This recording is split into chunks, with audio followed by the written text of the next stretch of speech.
बहुजन India news today मध्ये आपलं स्वागत आहे। आता जाणून घेऊया ताज्या घडामोडी। अंजनगाव सुरजीतील कृषी सेवा केंद्रात 11,96,000चा खत अपहार, गोडाऊन कीपर विरुद्ध गुन्हा दाखल।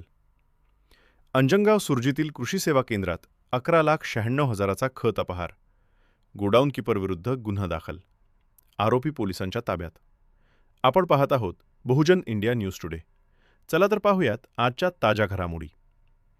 दिनांक 16 एप्रिल 2026 रोजी अंजनगाव सुरजी येथील आठवडी बाजार परिसरातील शिवकृपा ॲग्रो एजन्सी या खत व कीटकनाशक विक्री केंद्राच्या गोडाऊनमधून तब्बल 11,96,000 रुपयांच्या खतांचा अपहार झाल्याची धक्कादायक घटना उघडकीस आली आहे।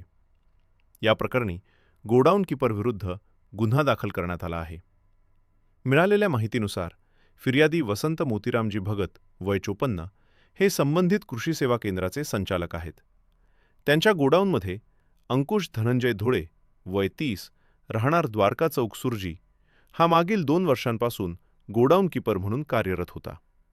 दरम्यान आरोपीने मालकाला कोणतीही माहिती न देता गोडाऊनमधील DAP, पोटॅशसह विविध कंपन्यांची एकूण 661 पोती खते परस्पर विकल्याचे समोर आले आहे। या खतांची अंदाजे बाजार किंमत 11,96,000 रुपये असून साठा तपासणी दरम्यान ही फसवणूक उघड झाली। यानंतर भगत यांनी 16 एप्रिल रोजी अंजनगाव सुरजी पोलीस ठाण्यात लेखी तक्रार दाखल केली।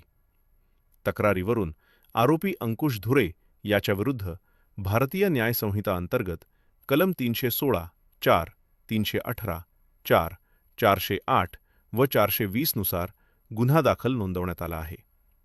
प्राथमिक तपासात हा अपहार 30 मार्च ते 31 मार्च 2026 दरम्यान झाल्याचे निष्पन्न झाले आहे। पोलीस ठाण्याचे ठाणेदार सूरज बोंडे यांच्या मार्गदर्शनाखाली पुढील तपास सुरू असून आरोपीने खत कोणाला विकले व त्यातून मिळालेली रक्कम कुठे वापरली याचा शोध घेतला जात आहे। दरम्यान खरीप हंगामाच्या पार्श्वभूमीवर घडलेल्या या प्रकारामुळे परिसरातील शेतकरी व व्यापाऱ्यांमध्ये मोठी खळबळ उडाली आहे। बहुजन इंडिया न्यूज टुडेसाठी अंजनगाव प्रतिनिधी मनोज मिळे। पाहत रहा बहुजन इंडिया न्यूज टुडे। दुकान आहे शिवकृपा कृषी केंद्र ॲग्रो एजन्सी, यामधून आपल्या जे काही आपण स्टोअर कीपर ठेवलेला होता त्याने काय चोरी केली, नेमकं काय घडलं प्रकार? पूर्ण वर्षभरामध्ये 661 पोते त्यांनी परस्पर विकली, ज्याची किंमत जवळजवळ 11,96,000 रुपये होती आणि त्याप्रमाणे रिपोर्टही दिला, अटकही झाली त्याने काही पोते कोणाकोणाला विकले ते कबूलही केलं। गोडाऊनला तो एकटाच जात होता। तिथून आम्ही पावती फाडून दिली, तिकडे जाऊन तिने किती पोते काढले, कॅमेरे होते ती बंद पाडले त्यांनी, त्यामुळे आमच्या काही लक्षात आलं नाही। 1 एप्रिल ते 31 मार्च एका वर्षाचा अपहार आहे हा। स्टॉकमध्ये नोंद आहे का मग त्याची? स्टॉकमध्ये नोंद आहे, लायसन आहे आणि हे जो पोते विकले गेले सर्व सरकारी अनुदानित माल आहे।